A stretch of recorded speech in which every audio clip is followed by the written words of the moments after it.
What if the most dangerous moment in a frozen wilderness isn't hunger, but something as simple as going to the bathroom? The wind cuts across the open land like a blade, sharp enough to sting through layers of fur and bone. Snow doesn't fall here. It moves, driven sideways by unseen currents that can reshape the landscape in minutes. Landmarks vanish. Distance becomes an illusion. HU. And somewhere behind you, your fire is fading, shrinking into a fragile glow against the cold. Your body tightens, breath slows. Then comes the signal you cannot ignore. In the modern world, this moment is forgettable. A brief inconvenience solved in seconds. But in sub-zero wilderness, it becomes a calculation. Every step away from warmth carries risk. Move too far, and you may lose your way. Wait too long, and your strength begins to slip. Choose poorly, and the consequences don't end. With discomfort, they multiply. Yet this is nothing new. Long before pipes, plumbing, or comfort, entire communities faced this exact moment and answered it not with panic, but with precision. To the untrained eye, a winter camp on the frozen plains might seem almost primitive. A loose circle of shelters, a central fire flickering against the dark, faint tracks pressed into the snow. Simple, temporary, unplanned. But that illusion fades the moment you begin to look closer. Because nothing in that camp exists by accident. Every shelter is placed with intent, every opening aligned with the wind. The fire is positioned not just for warmth, but for airflow, for smoke control, for survival. The land itself is studied, its slope, its cover, its exposure, before a single structure is raised. And beyond that visible circle of life, there is another space. Less obvious, rarely spoken about, yet absolutely essential. This is where waste is managed. Not carelessly, not as an afterthought, but through quiet, disciplined rules that protect both the people and the land they depend on. Because in extreme cold, waste does not simply disappear. It lingers. It spreads. It threatens balance. Handled wrong, it can contaminate water, attract predators, and weaken the fragile system that keeps a camp alive. And those who lived here understood one thing clearly. Survival isn't just about enduring the cold. It's about controlling the details that most people overlook.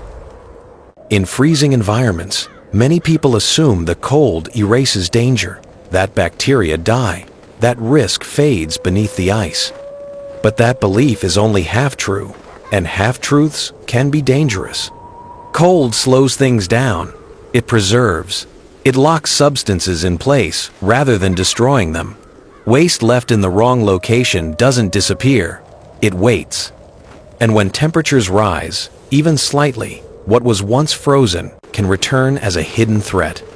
Improper placement can seep into snow that later becomes drinking water. Odors, carried by dry, cutting air, can travel farther than expected, drawing scavengers from distances you can't see. And inside a tightly organized camp, even a small lapse in sanitation can quietly lead to illness, spreading over time without warning. Native communities understood this deeply. They recognized that survival wasn't only about warmth or food. It was about maintaining invisible boundaries, clear lines between what was clean and what was not, between safety and risk, between stability and collapse. And those lines had to be protected every single day, without exception.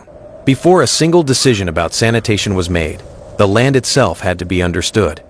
Nothing began with action. It began with observation. Wind came first. Not guessed, not assumed, but read through movement, the way smoke drifted from the fire, the way loose snow slid across the surface, the subtle pressure of air against exposed skin. From these signals, direction was known.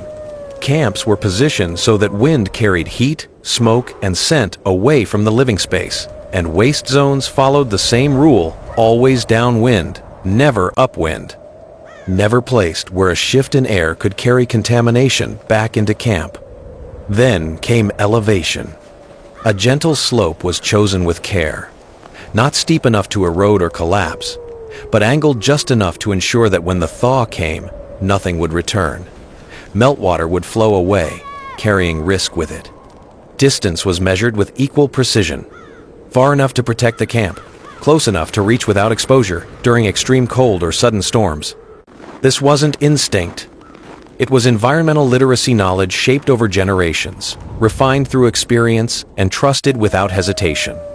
Out here, every step mattered, and every step was guided by understanding. In deep winter, the earth doesn't soften, it hardens. It becomes resistant, unyielding, almost like stone beneath your feet. Digging into it is not just difficult, it's costly. Every strike drains energy. Every moment spent exposed steals heat from the body, and in extreme cold, energy is survival. So the solution was never to fight the ground. It was to adapt. Instead of forcing tools into frozen earth, native communities turned to what was already there: snow. Fresh snow was clean, abundant, easy to shape. When compacted, it formed solid walls and surfaces that held their structure far better than loose soil in freezing conditions. It could be molded quickly, with minimal effort, and once disturbed, it froze again, locking everything into place. Shallow trenches were formed, small depressions created, layered surfaces built with intention. These became functional, temporary systems, reliable even in the harshest cold. After use, everything was sealed, covered with fresh snow, packed tightly, left to freeze solid. Contained, silent, controlled. In this way, the environment didn't just surround the system. It became the system itself. Fire was the heart of the camp. It gave warmth, light, protection, something alive in a world that felt frozen and still. But what remained after the flames settled, the gray dust left behind, held a quieter kind of power. Ash, often overlooked, often dismissed. Yet it carried properties few people today truly consider. Ash is alkaline. It shifts the balance of its surroundings. It absorbs moisture. It neutralizes odor. And more importantly, it creates conditions where harmful organisms struggle to survive. After waste was placed, ash was not scattered randomly. It was applied with care. A thin, deliberate layer, enough to seal, enough to control. It muted scent, slowed breakdown, created a barrier between what was dangerous and what needed to remain clean. In that moment, something unstable became contained. Something risky became managed. And when combined with the freezing cold, the effect was amplified. The ash worked above, the cold worked below. Together, they formed a natural sanitation system, silent, effective, and self-sustaining. No chemicals, no constructed systems, no lasting damage to the land. Just knowledge. Not written, not taught in classrooms, but learned through observation, repetition, and a deep understanding of how the natural world responds. But what happens when stepping outside is no longer an option? When the world beyond the shelter disappears into white.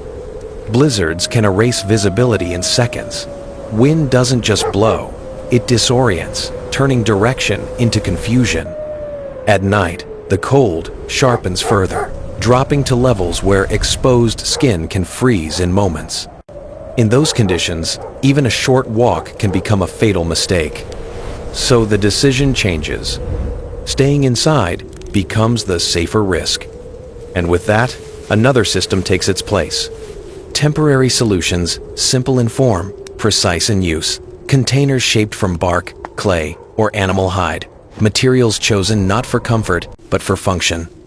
Each one lined carefully with grass, moss, or snow to prevent freezing, to absorb moisture, to maintain control. After use, they were never left open. They were covered immediately, sealed with ash or natural material to contain odor, to limit exposure, to protect the air inside the shelter.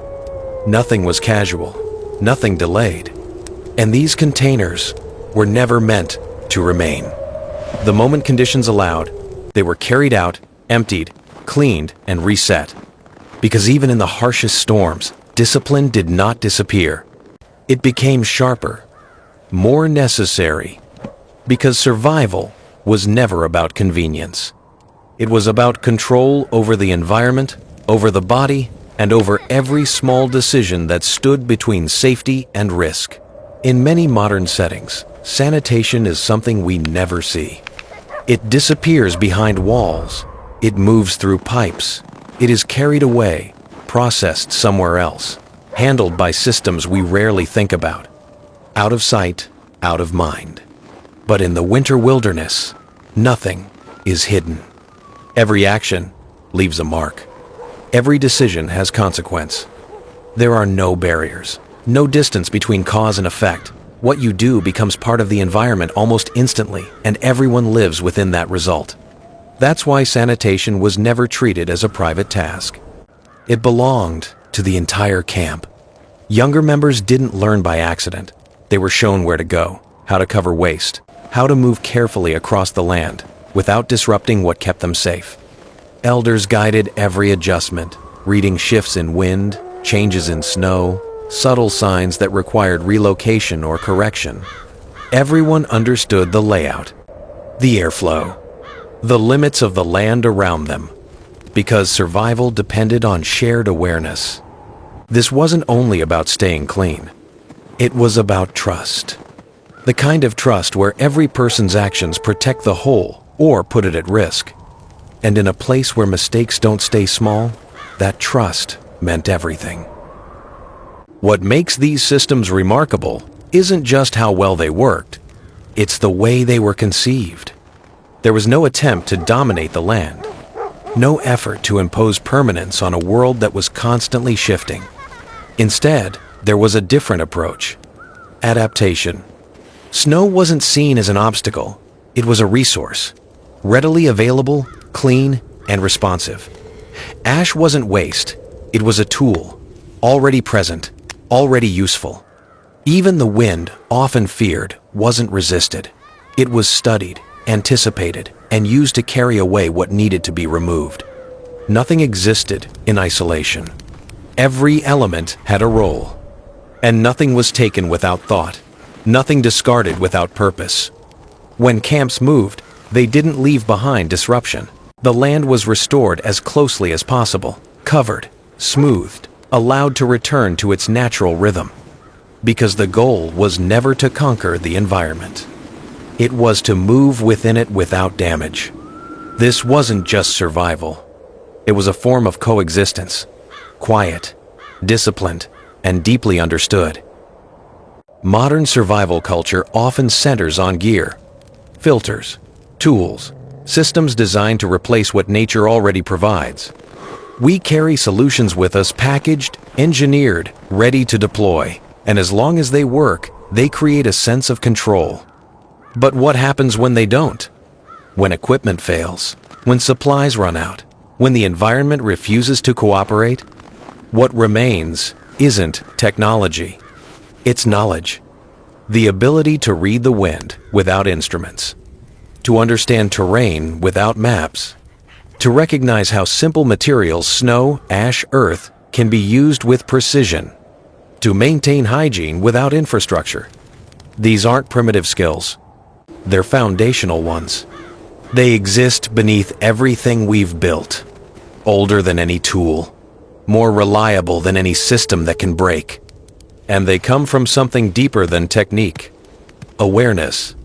The kind that notices small changes, that understands patterns, that responds instead of reacts. Because in the end, survival isn't defined by how much you carry. It's defined by how little you truly need and how well you understand the world around you. So the next time you step into the wild, remember this: you're not entering an empty place. You're walking into a system that already works if you know how to see it. Every drift of snow, every shift of wind, every quiet signal from the land carries meaning. The people who came before didn't survive by overpowering nature. They survived by listening to it. And maybe that's the part we've forgotten. If this story changed the way you think about survival, even in the smallest way, stay with us. Because here, on Shadows of Valhalla, we don't just revisit the past. We uncover the knowledge that still lives within it. not as history, but as something you might one day need.